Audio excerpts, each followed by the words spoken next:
నమస్తే రైతు సోదరులందరికీ నమస్కారం అండి. మీరు చూస్తున్నారు అర్జున్ వ్లాగ్స్ అనే యూట్యూబ్ ఛానల్. మన ఛానల్లోకి ఎవరైనా కొత్తగా వచ్చింటే సబ్స్క్రైబ్ చేయండి, లైక్ చేయండి, షేర్ చేయండి. ఈరోజు 22వ తారీఖు 7వ నెల 2026వ సంవత్సరం. ఈరోజు వచ్చేపటికి తుంగభద్ర జలాశయం గురించి తెలుసుకుందాము. ఈరోజు చూసుకున్నట్లయితే ఇన్ఫ్లో వచ్చేసి తుంగభద్ర నదికి 22వ తారీఖు ఈరోజు బుధవారం ఇన్ఫ్లో వచ్చేసి 10,427 క్యూసెక్స్ అయితే వచ్చి ఉన్నాయన్నమాట. నిన్నటి కాటికి ఈరోజు 7,000 క్యూసెక్స్ అయితే వచ్చినాయి. అంటే ఒక టీఎంసీకి కొంచెం తక్కువగా వచ్చిందనమాట. అలాగే ఎల్బిఎల్ఎల్సికి అంటే లెఫ్ట్ బ్యాంక్ ఎల్ఎల్సికి అయితే 1919 క్యూసెక్స్ వదలడం జరిగింది. అంటే 2,000 క్యూసెక్స్కి కొంచెం తక్కువగా వదలడం జరిగింది తాగునీటి అవసరాల కోసం. అలాగే రైట్ బ్యాంక్ హెచ్ఎల్సీకి అయితే వదలలేదు. అలాగే రైట్ బ్యాంక్ ఎల్ఎల్సీకి అయితే వదిలినారనమాట. 1119 క్యూసెక్స్ అయితే వదిలినారనమాట.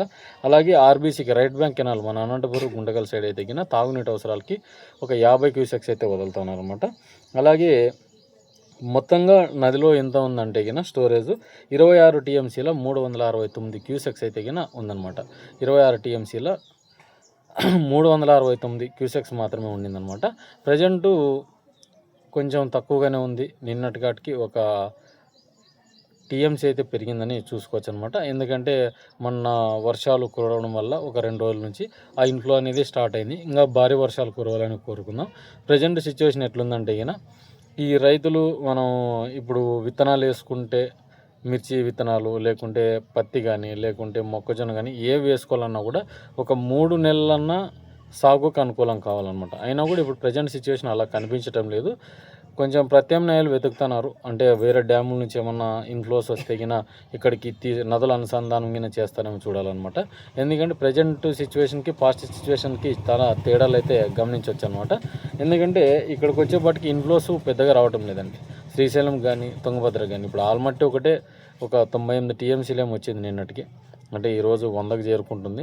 అది ఏమైనా గేట్లు తెరిస్తే మనకి నారాయణపూర్ జూరాల వచ్చిన తర్వాత డైరెక్టు శ్రీశైలంలోకి ఎత్తే పరిస్థితి అయితే ఉందన్నమాట.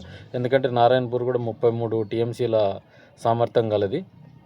ఇక్కడికి వచ్చేపాటికి 21 టీఎంసీ దాంట్లో అప్పుడే నిండి ఉందన్నమాట. అంటే ఒక 70% నిండి ఉంది కాబట్టి ఒక 10-13 టీఎంసీలు పెద్దదేం కాదు. ఒక రోజు ఎత్తి అది నిండిపోతుంది.